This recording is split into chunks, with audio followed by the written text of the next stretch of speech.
Y ahora, en el canal de Historia, relatos de las páginas del tiempo. Les traemos historias de éxitos y tragedias, avances y logros, en nuestro viaje en busca de la historia. Es el mayor misterio no resuelto de la humanidad. Miro a las estrellas y me pregunto, ¿estaremos solos? Es una pregunta lógica. ¿En algún lugar del espacio exterior podría existir alguna otra civilización inteligente? Si no seguimos buscando, no triunfaremos. Enviamos señales al espacio y estamos atentos por si recibimos una respuesta.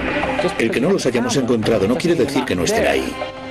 Esta es la historia de todos los científicos y soñadores que trataron y tratan de hallar la respuesta a la misma pregunta. ¿Hay alguien ahí fuera? Acompáñenos en nuestro viaje en busca de la historia con los cazadores de extraterrestres.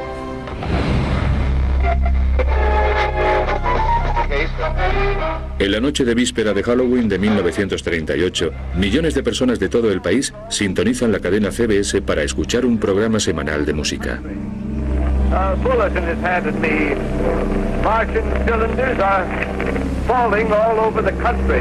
En lugar de eso, se emite una obra dramática radiofónica completamente diferente a las emitidas hasta entonces.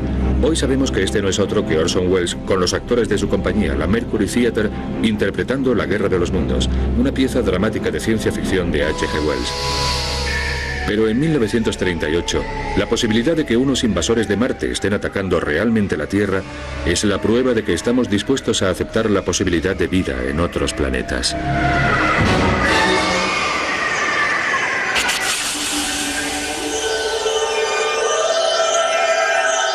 Es algo que el ser humano anhela desde lo más profundo de su ser. Porque desde que la humanidad alzara la vista al cielo estrellado de la noche, no hemos hecho otra cosa que preguntarnos lo mismo. ¿Hay alguien ahí fuera? Es posible que el paisaje terrestre haya cambiado profundamente desde los albores de la humanidad. Sin embargo, algo ha permanecido inmutable. El cielo, las estrellas que vemos ahora son las mismas de antes.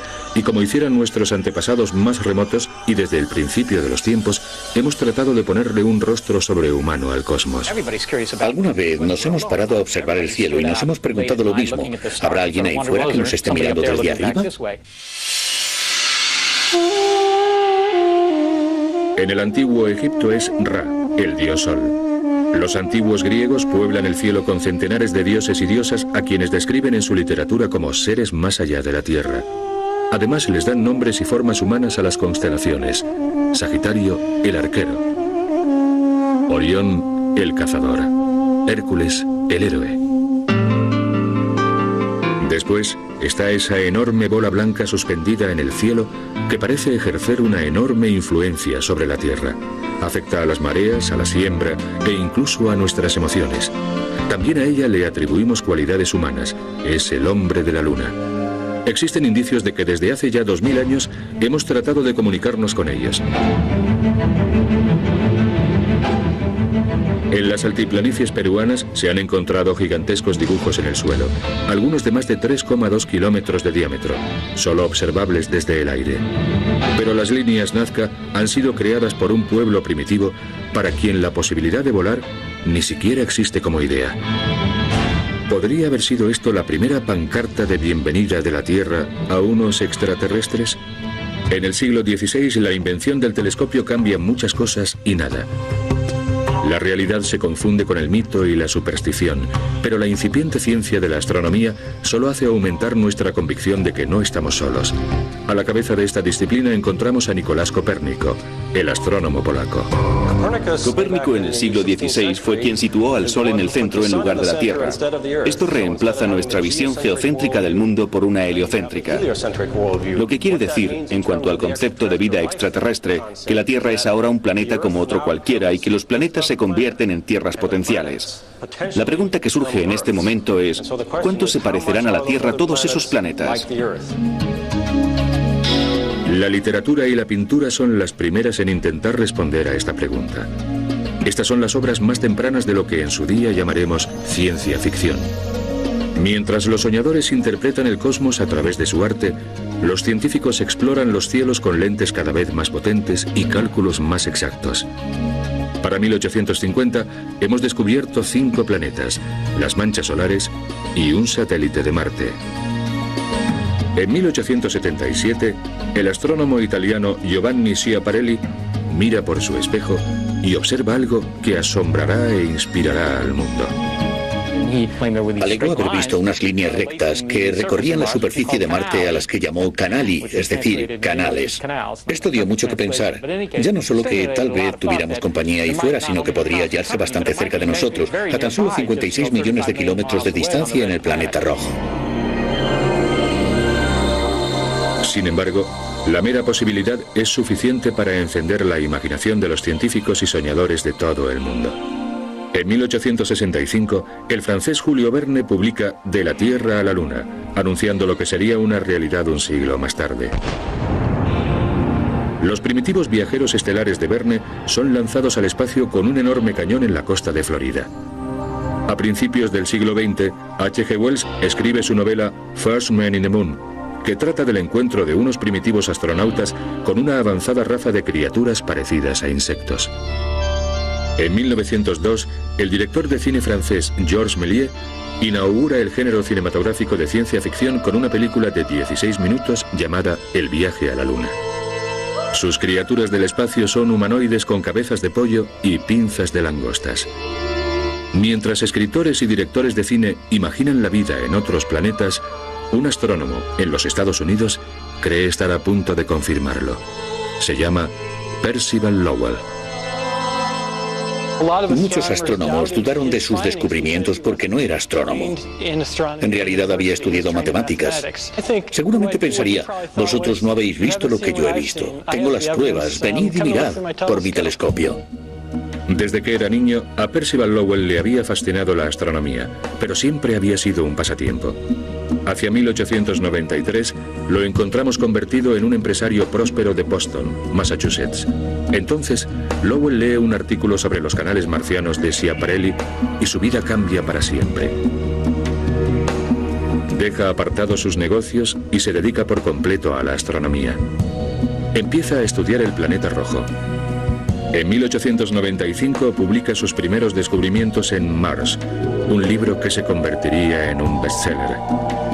Ciertamente, vemos indicios de la existencia de seres más avanzados que nosotros. Aunque estas observaciones sorprendan de entrada, en realidad no tienen nada de raro.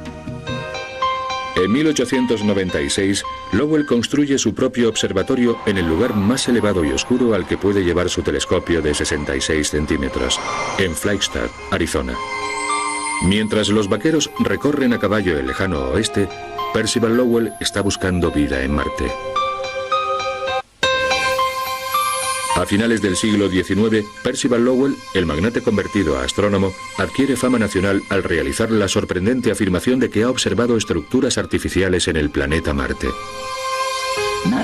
No todo el mundo puede ver a simple vista estos intrincados rasgos, y para percibir los detalles más pequeños es necesario un ojo experto y agudo. Estos son los canales marcianos. Lowell especula que los canales fueron construidos por los marcianos para transportar agua desde los casquetes polares hasta el ecuador marciano. La teoría de que los canales los habían construido seres inteligentes no fue aceptada por la mayoría de los miembros de la comunidad científica. Durante muchos años se burlaron de él. Pero Lowell pasa miles de horas en su observatorio dibujando minuciosos bocetos de todo lo que ve por su telescopio.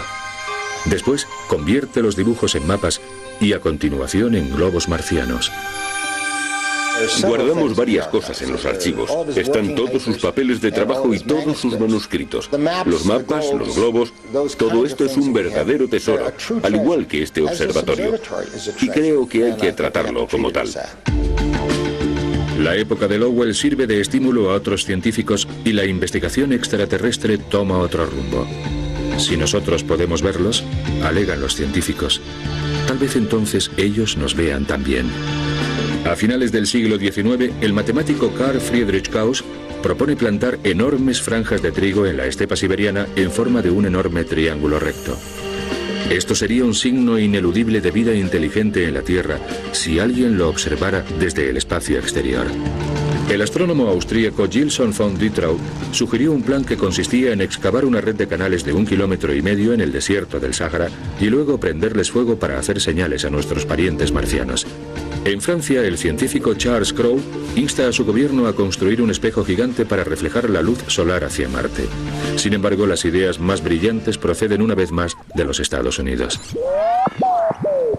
El descubrimiento reciente de las ondas de radio en 1887 estaba transformando todas las ramas de la ciencia. La idea de que algo o alguien pudiera recibir nuestros mensajes o enviarnos uno propio implicaba que ahora teníamos la posibilidad de comunicarnos con otros mundos.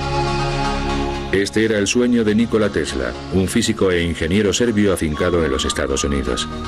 Hacia 1899 Tesla estaba realizando experimentos en Colorado Springs y fue durante esos experimentos que creyó haber detectado una señal. No publicó nada de esto hasta 1901 porque se dio cuenta de que desataría una polémica. Pero en 1901 publicó un pequeño artículo llamado Talking with the Planets, en el que predecía que este tema iba a ser uno de los tópicos de mayor interés del siglo XX. En 1901 Tesla escribe lo siguiente: Las señales que he venido observando podrían deberse a un control de inteligencia. Cada vez estoy más convencido de que he sido el primer ser humano en escuchar un mensaje de bienvenida de un planeta a otro. El anuncio de Tesla recibe mucha publicidad, pero en los círculos académicos la idea de comunicarse por radio con el espacio exterior es acogida casi unánimemente con escepticismo, incluso con sarcasmo. Harían falta 2 décadas más para que se volviera a retomar la idea de la comunicación interplanetaria, lo que sucedía gracias a otro pionero de la radio, Guglielmo Marconi. Ya en 1919, Marconi creía haber detectado una señal, otra vez de radio de Marte. La noticia estuvo en las páginas del New York Times durante 1919 y la década de 1920. No tenemos ni la más mínima prueba de su origen. Son sonidos, puede que señales, no lo sabemos. Al final, incluso Marconi perdió el interés y todos los puntos y rayas que había recibido el italiano siguieron siendo un misterio. Otros continuaron pensando que tal vez pudieran significar algo. Uno de estos hombres es el astrónomo David Todd. Su especialidad son los eclipses solares, pero en la década de 1920 Todd empieza a interesarse vívidamente en la posibilidad de que los marcianos puedan comunicarse con la Tierra a través de ondas de radio. Ya en 1909 a Todd se le ocurrió enviar un globo por encima de la atmósfera y utilizar un aparato de radio desde allí para detectar posibles señales de Marte. David Todd pensaba que si situaba unos receptores radiotelegráficos muy sensibles en la atmósfera, lejos de obstáculos, las señales a Marte y procedentes de Marte se recibirían muchísimo mejor. El 29 y 30 de agosto de 1924, Marte se encuentra en su punto más cercano a la Tierra, lo que según Todd proporciona las condiciones óptimas para la comunicación con el planeta rojo. Solicita al ejército estadounidense que cierre todas sus transmisiones de radio en la zona de Washington durante un corto espacio de tiempo. Por extraño que parezca, el ejército accede. El jefe de operaciones navales envía un despacho a las estaciones de radio bajo su mando, pidiéndoles que eviten cualquier comunicación innecesaria y se mantengan a la escucha por si se detecta cualquier señal extraña. Una vez que Todd enciende su aparato de radio, de hecho se reciben varias señales extrañas en varios lugares. Pero el fenómeno más extraño tiene lugar gracias al invento de otro científico que trabaja con Todd. C. Francis Jenkins había inventado una versión primitiva de una televisión, la llamada máquina de transmisión continua de fotomensajes de radio. Durante el experimento de Todd, Jenkins registra lo que se describe como una curiosa representación gráfica de un fenómeno de radio. Le salió una imagen de algo parecido a una cara, pero Jenkins era más conservador que Todd y dijo que no creía que se tratara de nada relacionado con Marte. Pero Todd, siempre queriendo ir más allá, en cierto modo al estilo de Lowell, dijo que tal vez sí procedieran de allí. Ahora tenemos información registrada que podemos estudiar. Y quién sabe, hasta que no la hayamos estudiado no sabremos de dónde proceden estas imágenes. Pero lo importante es que las tenemos. La representación gráfica tiene 9 metros de largo por 15,24 centímetros de ancho. Algunos ven el perfil de un hombre. Otros, la posibilidad de que se trate de un código marciano que los extraterrestres esperan que descifremos. A continuación entregan la mitad de la película a William Friedman, el jefe de criptografía del ejército de los Estados Unidos. Friedman se había hecho famoso por haber descifrado una serie de comunicados en clave de los alemanes durante la Primera Guerra Mundial. Pero si había algún mensaje oculto en esa señal, Friedman falleció antes de descifrarlo. Se halló la película entre sus documentos privados después de su muerte. El hombre que tantos códigos había descifrado aparentemente se vio superado por este.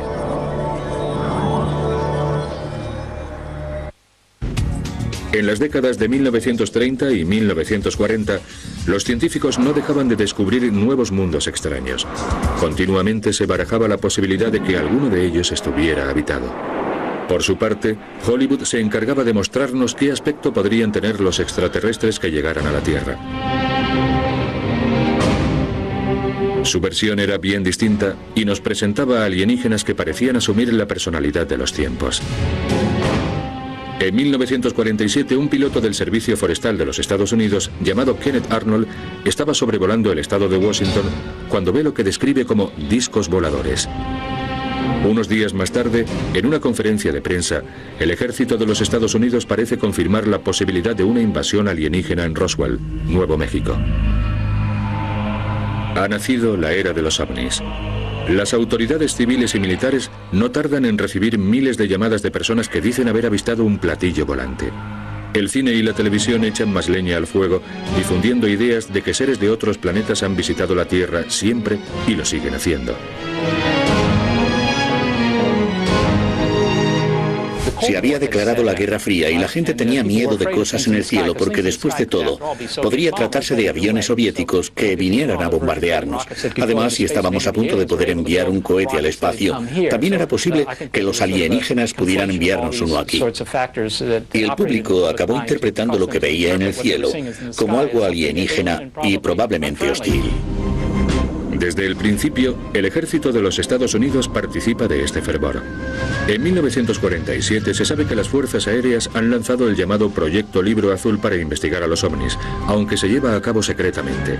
Al final saldría a la luz, pero en 1969 se daría por concluido con la afirmación de la aviación de que no existen pruebas tangibles de que los ovnis sean una amenaza para la seguridad nacional.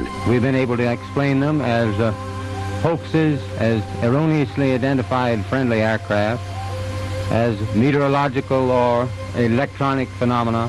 It does not contain any pattern of purpose or of consistency that we can relate with to any conceivable threat to the United States. Pero entre los astrónomos, la posibilidad de la comunicación con otros mundos se mantiene viva, alimentada no por la obsesión de los ovnis, sino por pruebas científicas. El astrónomo pionero Edwin Hubble ha demostrado que hay otras galaxias más allá de la Vía Láctea y que el universo está en constante expansión. Esto abre posibilidades infinitas para la vida inteligente en otros planetas. En 1948, Hubble está instalado en el telescopio más grande del mundo, el de Monte Palomar de California. Hubble está convencido, según una cita textual, de que muchos de estos planetas deben ser aptos para la vida. Surgen nuevas preguntas acerca de cómo determinar de forma científica la existencia de vida inteligente en otra parte de la galaxia. Una de estas preguntas nace a raíz de la llamada paradoja de Fermi. La paradoja de Fermi la planteó un físico italiano llamado Enrico Fermi allá por 1950. Fermi se preguntaba algo muy simple: ¿dónde están? Es decir, si hay tantas civilizaciones inteligentes en el espacio exterior, ¿por qué no las vemos aquí en la Tierra? Si uno piensa en la escala temporal que opera en el universo, he aquí que tenemos un universo de 1200 o 1500 millones de años. Por lo tanto, deberían haber poblado ya la galaxia. Tal vez, empiezan a preguntarse algunos astrónomos estadounidenses, no sea un gran ojo en el cielo lo que necesitamos, sino una gran oreja. Es la nueva astronomía, aquella que postula que los cuerpos celestes irradian energía a lo largo del espectro electromagnético de muchas formas aparte de la óptica. Una nueva generación de astrónomos, entre ellos Frank Drake, se dedican de lleno a estudiar esa teoría. Son los pioneros del futuro SETI, es decir, el proyecto del gobierno de Estados Unidos para la búsqueda de inteligencia extraterrestre. Era muy joven cuando empecé a interesarme por descubrir vida en el espacio. Tendría unos 8 años cuando mis padres me dijeron que había otros planetas. Fue toda una revelación. Me quedé fascinado con el hecho de que existieran otros mundos, tal vez como la Tierra, y me preguntaba, ¿habrá criaturas que los habiten? Y si es así, ¿serán como nosotros? ¿Cuál será su historia? Pensaba que sería toda una aventura descubrir a todas esas criaturas. En 1960, después de doctorarse en la Universidad de Harvard, Drake acepta un puesto en el Observatorio Astronómico de la Radio Nacional en Green Bank, al oeste de Virginia. Estoy seguro de que no estamos solos. Por supuesto, es una afirmación muy atrevida. La gente dice, ¿pero cómo puedes decir eso?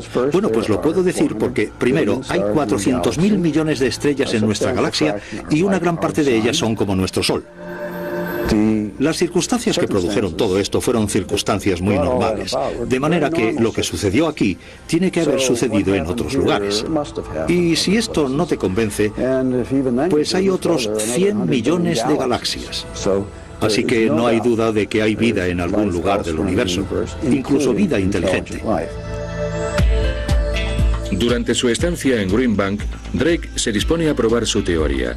Junto a otros compañeros empieza a utilizar un radiotelescopio de 13,5 metros para localizar señales a 1420 MHz, o lo que es lo mismo, a una frecuencia marcador o en el punto de encuentro del átomo de hidrógeno. Drake bautiza su proyecto con un nombre poco corriente.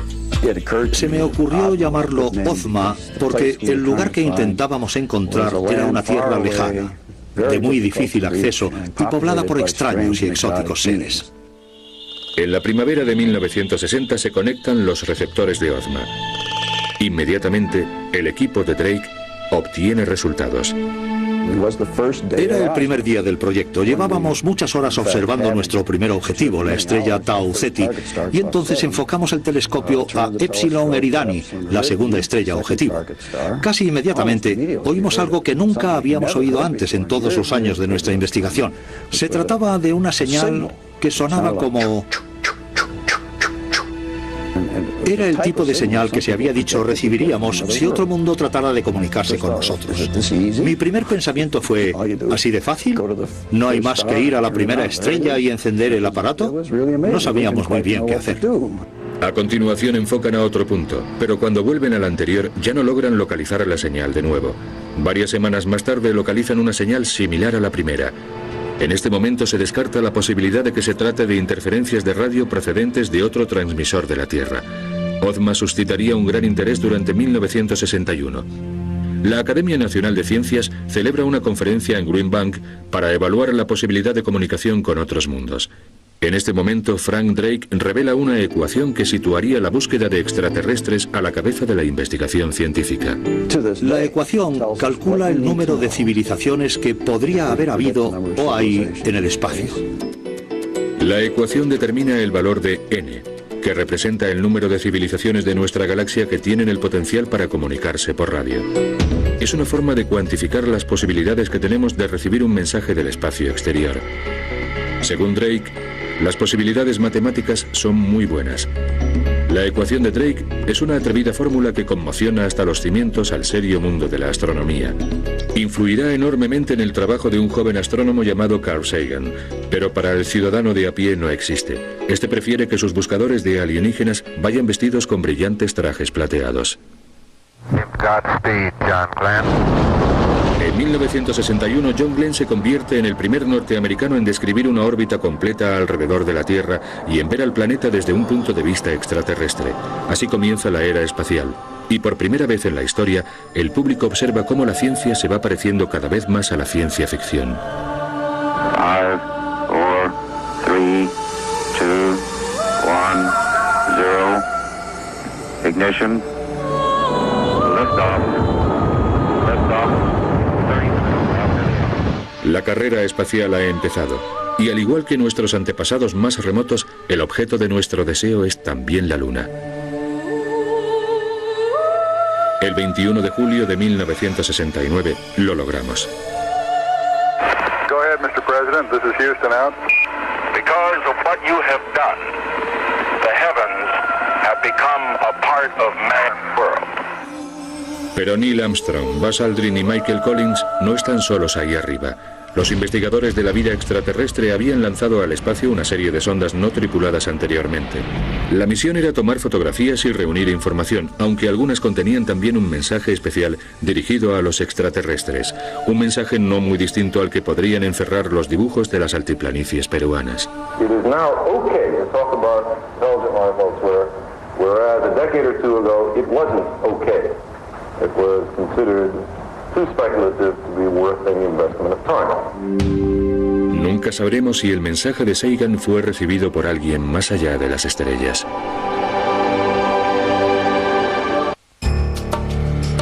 En 1974, investigadores no oficiales de platillos volantes anuncian que poseen pruebas de que la aviación tiene 12 cuerpos alienígenas en la base de las Fuerzas Aéreas Wright-Patterson, en Dayton, Ohio.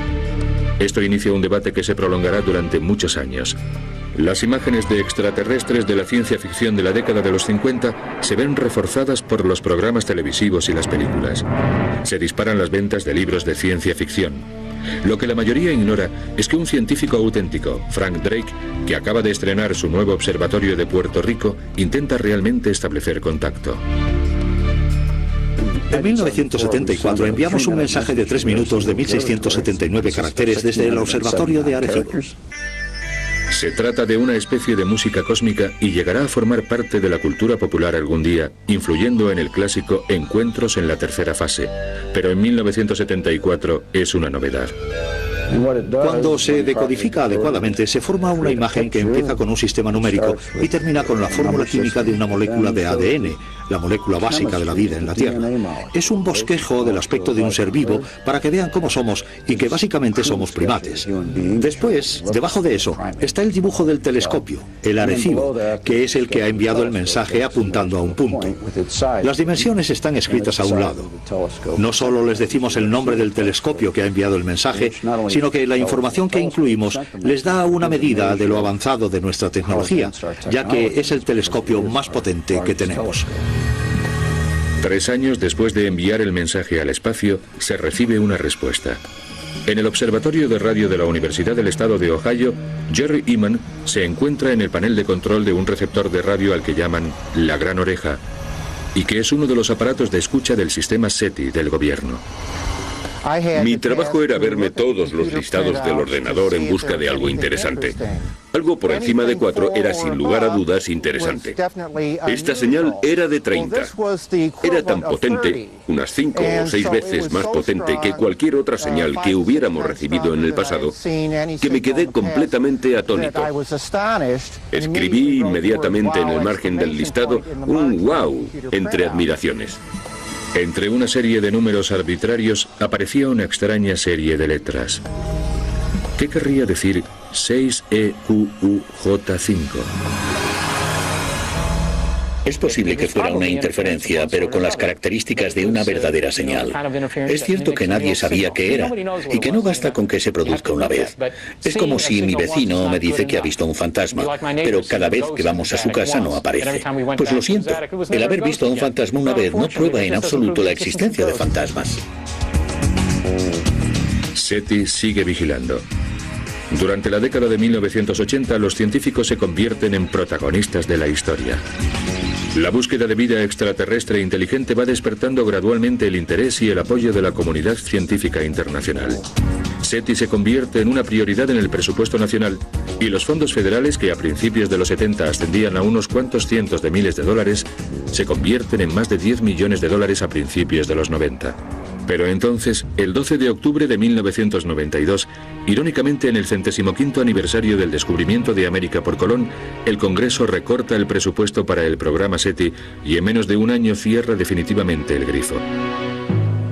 Después de más de 15 años y de 60 millones de dólares empleados en investigación y desarrollo, SETI desaparece. Tantos recursos malgastados. Fue una gran vergüenza para el Congreso, de hecho para todo el país. El resto del mundo se echaba las manos a la cabeza diciendo: ¿cómo es posible que los norteamericanos, que están tan avanzados en cuestiones científicas y tecnológicas, hayan hecho semejante barbaridad? Fue un error del gobierno. Creo que Estados Unidos se quedó atrás, y todavía lo está en este campo. Y la verdad es que merecía la pena emplear tanto dinero en tratar de responder a una pregunta tan importante. Una pregunta que implicaba averiguar nuestra situación en el universo. SETI se ve obligada a mendigar subvenciones en el sector privado. En 1993 se convierte en el Instituto SETI de Mountain View, California, una sociedad sin ánimo de lucro. Bill Hewlett y David Packard, de los ordenadores, proporcionan el germen financiero. Gordon Moore, cofundador de Intel, y Paul Allen, cofundador de Microsoft, escriben sendos talones por valor de $1 millón. El instituto lanza el muy acertadamente llamado Proyecto Fénix, ya que sin duda SETI se había elevado de sus propias cenizas. Cuando tengamos la certeza de que compartimos el universo con otras criaturas inteligentes, cambiará profundamente nuestro punto de vista. Pero puede que esto no pase inmediatamente. Pero no cabe duda de que intentamos realizar nuestra búsqueda de inteligencia extraterrestre de una forma totalmente científica, como se haría cualquier otra investigación empírica. ¿Qué puesto ocupa la ciencia ficción en todo esto? Carl Sagan se inspira en la doctora Tartar para dar vida a la astrónoma de Contact, el libro que más adelante inspiraría una película protagonizada por Jodie Foster. En ella, unos astrónomos reciben y decodifican una señal de una inteligencia extraterrestre procedente de más allá de nuestra galaxia. Es posible que la realidad no se encuentre lejos del nuevo puesto de escucha de SETI, el antiguo cuartel general de Frank Drake, el radiotelescopio de Arecibo. Lo mejor de mi trabajo es cuando tengo que ir al observatorio. Arecibo es un observatorio muy especial y único en el mundo. El tamaño de las instalaciones hay que verlo para creerlo. No se puede apreciar realmente en los vídeos o desde lejos. Tienes que estar allí, o bien a 150 metros por debajo o en lo más alto, para darte cuenta de las dimensiones tan enormes. Una vez en el interior, con este enorme equipo de escucha, nada más importa. Los ordenadores de Arecibo escanean continuamente millones de frecuencias de radio en busca de esa peripatética señal que emane del espacio exterior. Tartar estaba en su terminal informática una noche de 1998 con otro astrónomo de SETI, Seth Shostak, cuando creyeron que lo habían encontrado. Captamos una señal que durante un rato nos pareció interesante. Ni Jill Tarter ni yo decíamos mucho, pero no nos perdimos detalle de lo que estaba sucediendo. Cuando pasa el primer filtro, bueno, pues no es la primera vez que eso pasa. Pero cuando pasa el segundo, eso sí que no pasa tantas veces. Y entonces empiezas a sentirte realmente intrigada. Está claro que se te pasa por la cabeza. ¿Y si esto es lo que esperábamos? Porque nadie espera que eso suceda en ese preciso instante. Te coge desprevenido. Y eso te hace pararte y pensar por un momento, ¿cómo voy a reaccionar a esto? Y si es esto, ¿qué voy a hacer después? Es un poco inquietante. En mi caso no tuve muchas de esas sensaciones de las de Dios mío, ya está, que confirmaran lo que realmente estaba pasando. Desgraciadamente, en cada caso, resultó que nuestra propia tecnología nos había jugado una mala pasada. Pero nadie ha abandonado aún. Con gran optimismo, SETI ha establecido una serie de protocolos en caso de que ET llame alguna vez a casa. Una de las normas es: asegúrate de que la señal que has detectado es realmente extraterrestre. Eso es lo primero. Hay que confirmarlo, hay que estar completamente seguro. Y segundo, hay que informar inmediatamente a todo el mundo. De hecho, la información sobre la existencia de una tecnología extraterrestre es patrimonio del mundo y no tenemos la intención de mantenerlo en secreto. Durante siglos, los astrónomos han enfocado sus telescopios hacia el cielo, preguntándose qué estaría pasando en todas esas estrellas y planetas lejanos. El universo es un lugar inmenso, no hay más que levantar la vista al cielo y ver todas esas galaxias para darse cuenta del lugar que ocupamos en el cosmos. Pero los telescopios de Tierra tienen sus limitaciones, por lo que desde 1964 y desde las primeras misiones del Mariner hemos tratado de acercarnos a ellos en lugar de quedarnos esperando a que sean ellos los que se aproximen. La primera parada, Marte. En 1965, un cohete Atlas envía la sonda espacial Mariner 4 a un viaje de 7 meses y de 520 millones de kilómetros a Marte. el Mariner 4 envía las primeras imágenes de cerca de un planeta que no es el nuestro. Desde hacía tiempo sabíamos que había agua, que tenía una atmósfera más densa y que era muy parecido a la Tierra, así que tal vez hubiera vida allí también. El Mariner 4 nos ha proporcionado unas cuantas imágenes breves pero fascinantes de Marte. Las dos misiones del Mariner 6 y 7 de 1969 enfocan sus cámaras a las desconcertantes zonas polares del planeta. Los casquetes polares blancos no son hielo de agua sino de dióxido de carbono. Las manchas negras no es vegetación, es polvo en suspensión moviéndose. En 1971, cuando el Mariner 9 empieza a trazar una órbita geosincrónica alrededor de Marte, se convierte en la primera nave espacial norteamericana que da una vuelta completa a un planeta que no sea la Tierra. En menos de 5 años nos paseamos por el suelo del planeta rojo, si bien por control remoto. El asunto de si hay vida en Marte o en cualquier otro planeta de nuestro sistema solar o fuera de este afecta a nuestra posición en el universo. Una cosa es pensar en un universo donde somos los únicos, donde somos la única vida en el universo, y otro bien distinto es aquel donde hubiera vida. En 1976, el Viking 1 y 2 transmiten a la Tierra una serie de imágenes del enorme paisaje marciano. Las dos sondas realizan pruebas en el suelo en busca de indicios de vida marciana. La información que nos transmitió el Viking despertó mi más vivo interés. Una nave que aterriza en Marte en busca de vida y no encuentra absolutamente nada. Todo el mundo está muerto, no hay nada allí. Y sin embargo se dan todos los elementos necesarios para la vida. Así que pensé, qué cosa más rara. Es como que todas las luces estuvieran encendidas pero no hubiera nadie en casa. Una vez más, esta prueba real de que existe vida fuera de la Tierra se ve eclipsada de alguna manera por el deseo del público de mezclar ciencia con ficción científica. El interés del público se centra en esto: una estructura aparentemente artificial en la superficie de Marte que guarda un asombroso parecido con un rostro humano. Nos gustaría pensar que se trata de algo más, y durante un tiempo lo creemos. Sin embargo, no son más que un montón de rocas fotografiadas al atardecer marciano. Mientras tanto, en la Tierra, se produce otro descubrimiento que sacude literalmente a la comunidad científica. En 1984, científicos del gobierno descubren en la Antártida un pequeño meteorito. Tiene forma de patata y procede de Marte. En 1995, cuando observan al microscopio al ALH 84001, se descubren restos de materia orgánica que podrían indicar la presencia de vida en el pasado. El equipo del Centro Espacial Johnson cree haber encontrado fósiles en este fragmento. No sabemos con seguridad si estos fósiles son de Marte, pero esta es una de las razones que nos hacen pensar que la vida pudo pasar de Marte a la Tierra o viceversa. El 4 de julio de 1997, el Pathfinder de la NASA aterriza en Marte. Cuanto más profundicemos en nuestro conocimiento de Marte, más pruebas podremos encontrar de que una vez hubo vida allí.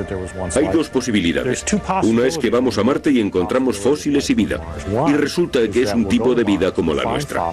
Pero el escenario más interesante sería ir a Marte y encontrar fósiles y pruebas de que hubo vida allí. Encontrar bioquímica marciana en los restos marcianos, en sus materiales orgánicos, y que al compararlo con nosotros, resulte que estamos ante verdaderos alienígenas, que son un tipo de vida diferente.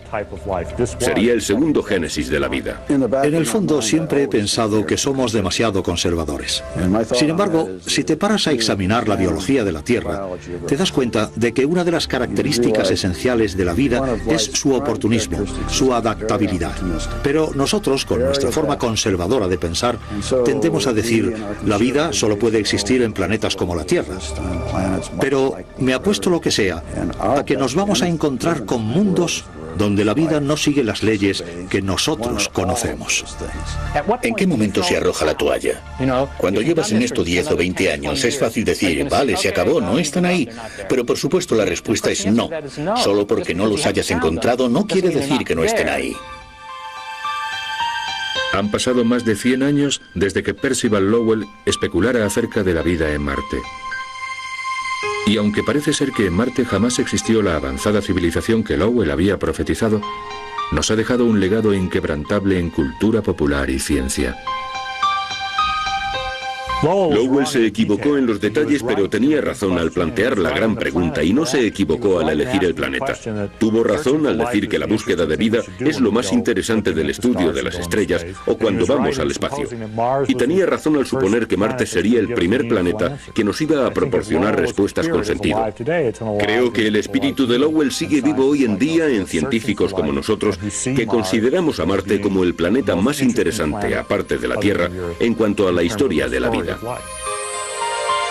Justo antes de su muerte prematura en 1916, Percival Lowell observó lo que pensó era un noveno planeta en el sistema solar. No se equivocaba. En 1930, los astrónomos del Observatorio Lowell confirmaban la existencia del planeta X. Y para honrar la memoria de este visionario, lo bautizaron con el nombre de Plutón, tomando las iniciales P y L de Percival Lowell. Se puede usar su telescopio y a unos 10 metros de la puerta principal está su mausoleo. Ahora por fin se encuentra en espíritu y sigue mirando por su telescopio y vigilándonos para que sigamos por el camino que él quería y cuidando de su telescopio. La búsqueda de vida extraterrestre continúa. No hemos resuelto la misma pregunta que siempre nos hemos planteado. ¿Estamos solos? Pero hasta que no haya una señal inequívoca e innegable de la existencia de otra civilización, o hasta que no encontremos nosotros mismos pruebas biológicas, debemos continuar nuestra labor de búsqueda.